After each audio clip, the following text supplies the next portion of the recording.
And this morning, Donald Trump's hush money trial resumes with a hearing on his alleged gag order violations earlier this week. The former president was ordered to pay $9,000 for violating the order by speaking and posting online about potential witnesses in the case. Trump is accused of falsifying records to cover up a payment made to adult film actress Stormy Daniels to hide an alleged affair. So our Errol Barnett is just outside the courthouse and is joining us now. All right, update us on what we can expect from the judge regarding Trump's gag order. Hey there, Anne-Marie. Good morning to you. Well, we expect things to get underway at 9:30 this morning, so in a few minutes, and Judge Juan Merchan will now decide on 4 additional gag order violations the prosecution says Trump has made, and those violations were from last week. They include gaggling with the press, things he said during an interview, and comments he made while making a stop in Midtown Manhattan at a construction site, saying actually kind things about David Pecker, who was testifying at that time. If you're keeping track at home, he's already been fined $9,000 for 9 violations of the judge's gag order, and that, Anne-Marie, came with a threat in the documents saying that any continued violation would lead to incarceration, specifically because, and the judge acknowledges that $9,000 to someone like Donald Trump is really a drop in the bucket. So that's the first order of business today, a ruling on these 4 additional potential gag order violations, and then we'll continue to hear witness testimony. And these are violations that he made before he was fined for the $9,000. So these ones could result in a fine. But if he says anything afterwards, that's what the judge is talking about. So I'm curious about how Donald Trump has been reacting to this gag order.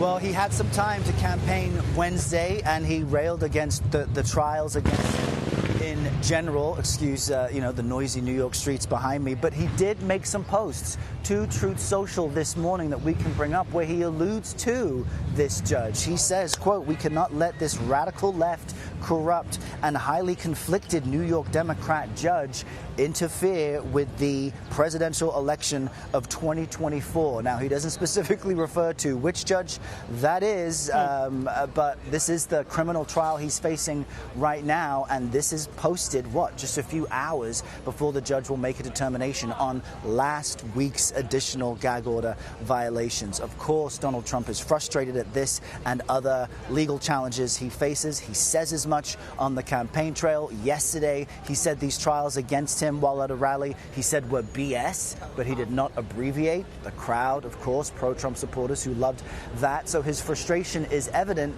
but he has to be here as a criminal defendant and continue to hear testimony that the prosecution says backs up their case that he made 34 false filings as far as records that relate to repayments for hush money payments that were made to Stormy Daniels. I like how you point out that there are any number of judges he could be referencing because he's been tangling with a number of them. But let's talk about the hearing today. Who do we expect to see on the witness stand? Where's the argument going?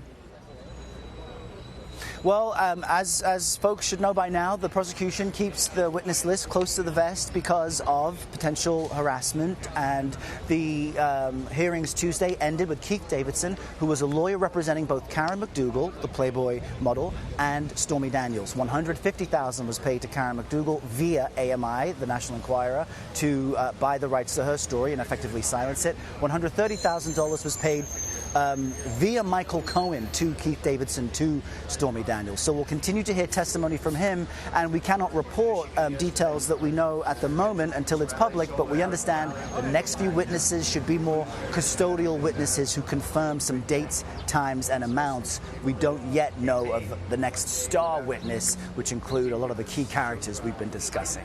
All right, Errol, thank you very much. And people should know that they're looking at live pictures of Donald Trump making his way into the courtroom. He usually stops to talk to the cameras. If he says anything newsworthy, of course, we will let you know. But generally, he spends his time here complaining about the case, complaining about how cold the courtroom is, and things of that nature.